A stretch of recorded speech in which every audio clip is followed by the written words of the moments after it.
അസ്സലാമു അലൈക്കും വറഹ്മത്തുള്ളാഹി. മനുഷ്യ സൃഷ്ടിപ്പുമായി ബന്ധപ്പെട്ട് മാതാവിൻ്റെ ഗർഭപാത്രത്തിൽ കുഞ്ഞ് രൂപം കൊള്ളുന്നത് സംബന്ധിച്ചാണ് വിശുദ്ധ ഖുർആനിലെ ഈ വചനം പറയുന്നത്. ഇവിടെ മാത്രമല്ല, ഇത് 23-ാം അധ്യായം സൂറത്തുൽ മുഅ്മിനൂനിലെ 14-ാമത്തെ വചനമാണ് ഞാൻ നിങ്ങളെ കാണിച്ചത്.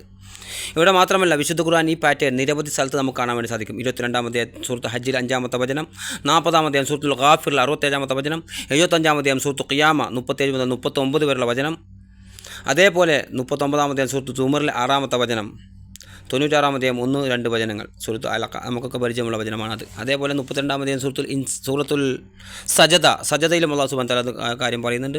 അതുപോലെ 76-ാം അധ്യായം സൂറത്തുൽ ഇൻസാനിലും മനുഷ്യത്വവുമായി ബന്ധപ്പെട്ട് വചനങ്ങൾ കാണാൻ വേണ്ടി സാധിക്കും.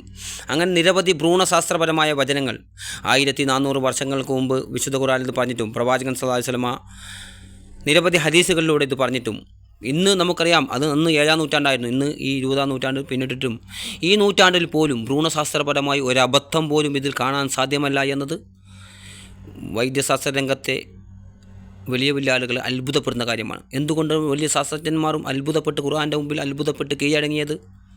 ഖുർആൻ്റെ ഈ വചനത്തിലുള്ള ഈ അപാരമായ കൃത്യത ശാസ്ത്രീയമായി ബന്ധപ്പെട്ട് നോക്കുമ്പോൾ ഖുർആൻ സൃഷ്ടിപ്പിനെക്കുറിച്ച് പറഞ്ഞ അലക്ക, മുൽഅ, ഇളാമ, ഈ പദപ്രയോഗങ്ങളൊക്കെ വളരെ കൃത്യവും വ്യക്തവുമായി ശാസ്ത്രീയമായി യോജിക്കുന്നു എന്ന് ഡോക്ടർ ഗീത്തുമൂറിനെ പോലെ ആളുകൾ അത്ഭുതപ്പെടുകയും അവർ ഗ്രന്ഥങ്ങൾ എഴുതുകയും ഇസ്ലാമിക ലിപിയിൽ നമുക്കറിയാം, ഇസ്ലാമിക ലിപിയിൽ ഡോക്ടർ ഗീത്തുമൂറിൻ്റെ ഗ്രന്ഥങ്ങളിൽ ഖുർആൻ്റെ വചനങ്ങൾ എടുത്തു ചേർത്തിട്ടുണ്ട്. അതേപോലെ ഡോക്ടർ മോറിസ് ബുക്കായിയെ പോലുള്ള ആളുകൾ ഇസ്ലാമിലേക്ക് കടന്നു വന്ന് തന്നെ ഈ വചനങ്ങൾ വായിച്ചുകൊണ്ടാണ്. അദ്ദേഹം പറഞ്ഞത് 7-ാം നൂറ്റാണ്ട് ഒരു പച്ചയായ മനുഷ്യന് ഒരിക്കലും ഇന്നു മുന്നേയുള്ള വചനങ്ങൾ പറയാൻ സാധ്യമല്ല. കാരണം അന്ന് ടെക്നോളജി ഇത്ര വർദ്ധിച്ചിട്ടില്ല, ഒരിക്കലും മൈക്രോസ്കോപ്പോ അല്ലെങ്കിൽ ടെലിഗ്രോസ്കോപ്പോ ഒന്നും കണ്ടുപിടിക്കപ്പെട്ടിട്ടില്ല. അന്നെങ്ങനെ ഇത്രയും കൃത്യമായി മാതാവിൻ്റെ വയറ്റിൽ കിടക്കുന്ന കുട്ടിയെ സംബന്ധിച്ചൊരു മനുഷ്യന് പറയാൻ സാധിക്കും? ഒരിക്കലും അത് സാധിക്കില്ല. അതുകൊണ്ട് തന്നെ അത് ദൈവത്തിൽ നിന്നുള്ള അറിവാണ് എന്ന് അദ്ദേഹം മനസ്സിലാക്കുകയും എങ്കിൽ ആ പ്രവാചകൻ മുഹമ്മദ് നബി അള്ളാഹുവിൻ്റെ തിരുദൂതനാണ് എന്ന് അദ്ദേഹം സാക്ഷ്യം വഹിക്കുകയും അത് ഉച്ചസ്ഥരം ഉറക്കെ പ്രഖ്യാപിക്കുകയും ഇസ്ലാമിലേക്ക് കടന്നുപോവുകയും ചെയ്ത മനുഷ്യനാണ് അദ്ദേഹം. ഇനി നമുക്ക് ഓരോ പദങ്ങൾ നോക്കാം. സുമ്മ ഖലഖ്ന നുത്ഫത അലഖതൻ, സുമ്മ ഖലഖ്ന പിന്നെ നാം സൃഷ്ടിച്ചു നുത്ഫതൻ ശുക്ലബിന്ദുവെ അഥവാ ഇന്ദ്രിയത്തുള്ളിയെ രക്തപിണ്ഡമാക്കി, അലക്കയാക്കി പിന്നെ രക്തക്കട്ടയാക്കി അഥവാ മാംസക്കട്ടയാക്കി, അങ്ങനെയുള്ള അർത്ഥമുണ്ട്, രക്തക്കട്ടയായി. ഫഖലഖ്ന എന്നിട്ട് നാം സൃഷ്ടിച്ചു അലഖതൻ രക്തപിണ്ഡത്തെ, ആ രക്തപിണ്ഡത്തെ മുൽഅതൻ മാംസപിണ്ഡമായി, മാംസക്കട്ടയായി.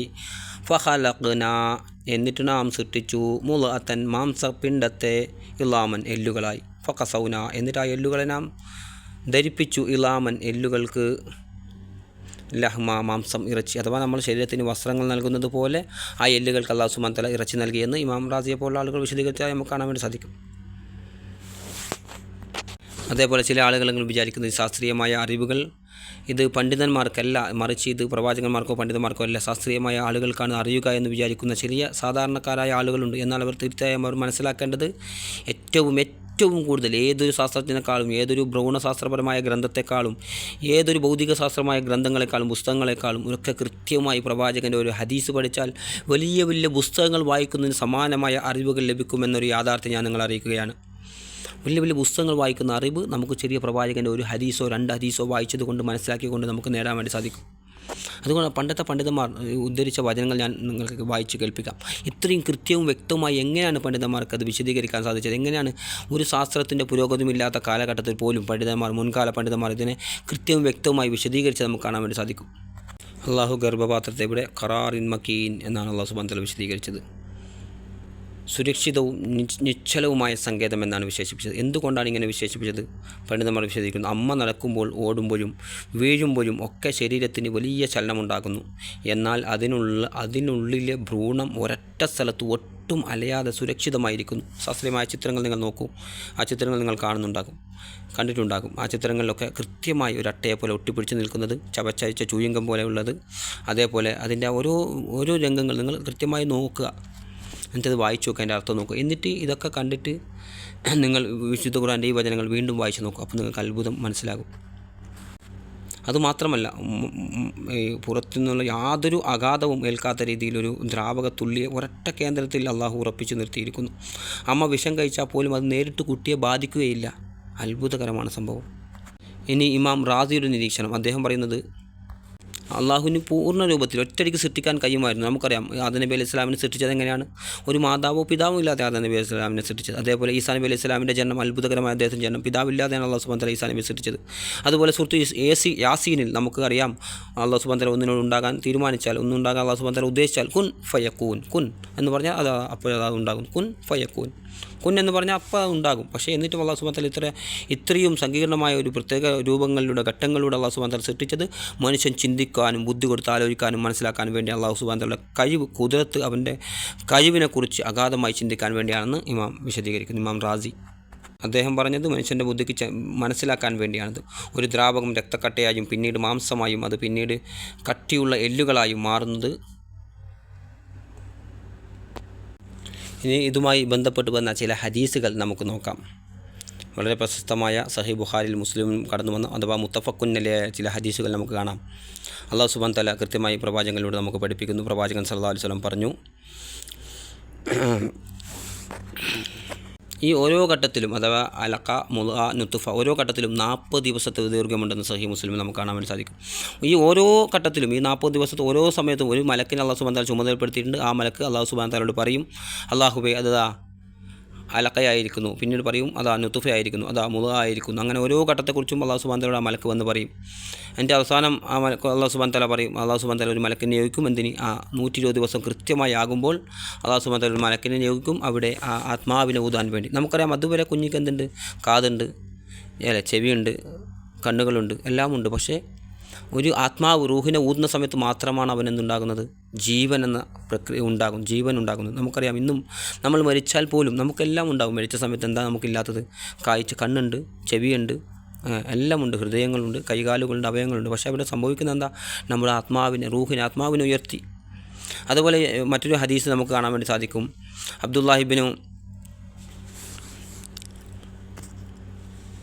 ഇബ്നു സലാം ഇസ്ലാം സ്വീകരിച്ചതുമായി ബന്ധപ്പെട്ട് അദ്ദേഹം വന്നിട്ട് പ്രവാചകനോട് മദീനയിലേക്ക് കടന്നു വന്ന സമയത്ത് പ്രവാചകനോട് വന്ന് ചോദ്യങ്ങൾ ചോദിക്കുന്നുണ്ട് ഒരുപാട്. അദ്ദേഹം ജൂതനായിരുന്നു. അദ്ദേഹം പറയുന്നത് ഒരു പ്രവാചകനല്ലാതെ മറുപടി പറയാൻ സാധിക്കാത്ത 3 ചോദ്യങ്ങളുമായി അദ്ദേഹം പ്രവാചകൻ്റെ അടുത്ത് പോയി. എൻ്റെ പ്രവാചകനോട് ചോദിച്ചു. അതിലൊന്ന് മനുഷ്യ സൃഷ്ടിപ്പുമായി ബന്ധപ്പെട്ടതായിരുന്നു. ആദ്യം ചോദിച്ചു നരക അന്ത്യനാളിൻ്റെ അടയാളത്തെക്കുറിച്ച് ചോദിച്ചു. പിന്നീട് ആദ്യമായി നൽകപ്പെടുന്ന ഭക്ഷണത്തെക്കുറിച്ച് ചോദിച്ചു. കാരണം അവർക്ക് പൂർവ്വ വേദങ്ങളിൽ നിന്നുള്ള അറിവ് ലഭിച്ചിട്ടുണ്ട് ജൂതന്മാർക്ക്. അങ്ങനെ മൂന്നാമതായി ചോദിച്ചതാണ് കുട്ടിയുടെ ജനനവുമായി ബന്ധപ്പെട്ട് ആൺകുട്ടിയാണോ പെൺകുട്ടിയാണോ ഉണ്ടാവുക, എങ്ങനെയാണത് ഉണ്ടാകുന്നത്, ആൺകുട്ടിയും പെൺകുട്ടിയും. പ്രവാചകൻ സ്വല്ലല്ലാഹു അലൈഹി വസല്ലം വിശദീകരിച്ചു. അത് അവരുടെ നമുക്കറിയാം ഈ ലൈംഗിക ബന്ധം നടക്കുന്ന സമയത്ത് ഇന്ദ്രിയം, സ്ഖലനം, ശുക്ലം ശ്രവിക്കുന്നത് ഏതൊരു ഘട്ടത്തിലാണ്? അത് മാതാവിൻ്റെതാണ് മുന്നിൽ നിൽക്കുന്നതെങ്കിൽ അല്ലെങ്കിൽ പിതാവിൻ്റെയാണ് മുന്നിൽ നിൽക്കുന്നതെങ്കിൽ അതനുസരിച്ചാണ് അവരുടെ രൂപഭാവങ്ങൾ, അവർ സ്വഭാവങ്ങൾ വരിക എന്ന് പ്രവാചകൻ വിശദീകരിക്കുന്ന ഒരു ഭാഗം നമുക്ക് കാണാൻ വേണ്ടി സാധിക്കും. അബ്ദുല്ലാഹ് ഇബ്നു സലാമിനോട് മറുപടി പറഞ്ഞതായിട്ട്. അതേപോലെ മനുഷ്യൻ്റെ ഈ ഘട്ടത്തെക്കുറിച്ച് പറഞ്ഞെടുത്ത് വ്യക്തമായി നമുക്ക് കാണാൻ വേണ്ടി സാധിക്കും. മറ്റൊരു ഹദീസിൽ 42 ദിവസം പ്രായമാകുമ്പോൾ അല്ലാഹു സുബ്ഹാനഹു വ തആല ഒരു മലക്കിനെ നിയോഗിക്കുമെന്നും എല്ലാ കാര്യങ്ങളും ഏൽപ്പിക്കുമെന്നും കൃത്യമായി ഓരോ രീതികളെക്കുറിച്ച്, ഓരോ സൃഷ്ടിപ്പിൻ്റെ ഘട്ടങ്ങളെക്കുറിച്ച് അല്ലാഹു സുബ്ഹാനഹു വ തആല അറിയുമെന്നും അവസാനം 120 ദിവസമാകുമ്പോൾ കൃത്യമായി ആത്മാവിനെ ഊതുന്നു, റൂഹ് നൽകുന്നു, അതായത് നമുക്ക് ആത്മാവ് ശരീരത്തിൽ നൽകുന്നു എന്നൊക്കെയുള്ള വചനങ്ങൾ കാണാൻ വേണ്ടി സാധിക്കും. അതേപോലെ പ്രവാചകൻ സ്വല്ലല്ലാഹു അലൈഹി വസല്ലം പറഞ്ഞ മറ്റൊരു ഹദീസാണ്, സുദീർഘമായ ഹദീസിൽ കാണാം. അവിടെ പ്രവാചകൻ പറയുന്നു 4 കാര്യങ്ങൾ വ്യക്തമായി അവിടെ രേഖപ്പെടുത്തിപ്പെട്ട് കഴിഞ്ഞു. എപ്പോൾ? 120 ദിവസമാകുമ്പോൾ ആ കുട്ടിയുടെ റിസ്ക്, ഉപജീവനം, ഇവിടെ നമ്മൾ മനസ്സിലാക്കേണ്ട ആ കുട്ടിയുടെ ഉപജീവനം അവിടെ രേഖപ്പെടുത്തപ്പെട്ട് കഴിഞ്ഞു. അവൻ ഭാഗ്യവാനാണോ നിർഭാഗ്യവാനാണോ? അത് നമ്മൾ പറയാറില്ല ഭാഗ്യം കെട്ടവെന്നൊക്കെ. അങ്ങനെ ഭാഗ്യവാനാണോ നിർഭാഗ്യവാനാണോ? അഥവാ ഇവിടെ ഭാഗ്യം കൊണ്ട് ഉദ്ദേശിക്കുന്നത് സ്വർഗ്ഗ നരകത്തെക്കുറിച്ചാണ്. ഭാഗ്യവാനാണെങ്കിൽ അവൻ സ്വർഗ്ഗത്തിൻ്റെ അവകാശി. ഏറ്റവും വലിയ ഭാഗ്യം എന്താ? സ്വർഗ്ഗം ലഭിക്കുക. ഏറ്റവും വലിയ നിർഭാഗ്യം എന്താ? നരകം കിട്ടുക എന്നതാണ്. അപ്പോൾ അവൻ സ്വർഗ്ഗാവകാശിയാണോ നരകാവകാശിയാണോ എന്നെല്ലാം പണ്ഡിതന്മാർ ഇതിനെ വിശദീകരിച്ചുകൊണ്ട്, ഈ ഹദീസിനെ വിശദീകരിച്ചുകൊണ്ട് പറയുന്നതായി കാണാൻ വേണ്ടി സാധിക്കും.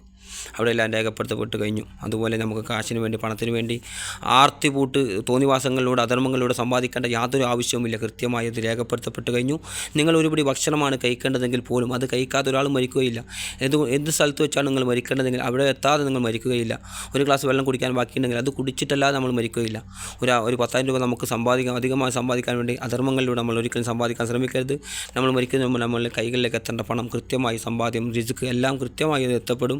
അല്ലാഹു സുബ്ഹാനഹു വ തആല അത് കണക്കാക്കിയതാണെന്ന് നമ്മൾ വിശ്വസിക്കുക. കൂടുതൽ കാര്യങ്ങൾ പഠിക്കാനും ജീവിതത്തിൽ പകർത്താനും യഥേഷ്ടം പറയാം. അല്ലാഹു സുബ്ഹാനഹു വ തആല തൗഫീഖ് നൽകട്ടെ. നമ്മുടെ സന്താനങ്ങൾക്ക്, ഭാര്യമാർക്കും മക്കൾക്കൊക്കെ സമാധാനം, ശാന്തി നൽകുമാറാകട്ടെ. കുടുംബത്തിലുള്ളവർക്ക് സമാധാനം, ശാന്തിയും അല്ലാഹു സുബ്ഹാനഹു വ തആല നൽകുമാറാകട്ടെ. കൂടുതൽ കാര്യങ്ങൾ പഠിക്കുവാനും ജീവിതത്തിൽ പകർത്താനും യഥേഷ്ടം പറയാൻ അല്ലാഹു സുബ്ഹാനഹു വ തആല തൗഫീഖ് നൽകട്ടെ. വാഹിറു ദഅ്വാനാ അൽഹംദുലില്ലാഹി റബ്ബിൽ ആലമീൻ. അസ്സലാമു അലൈക്കും വറഹ്മത്തുള്ളാഹി.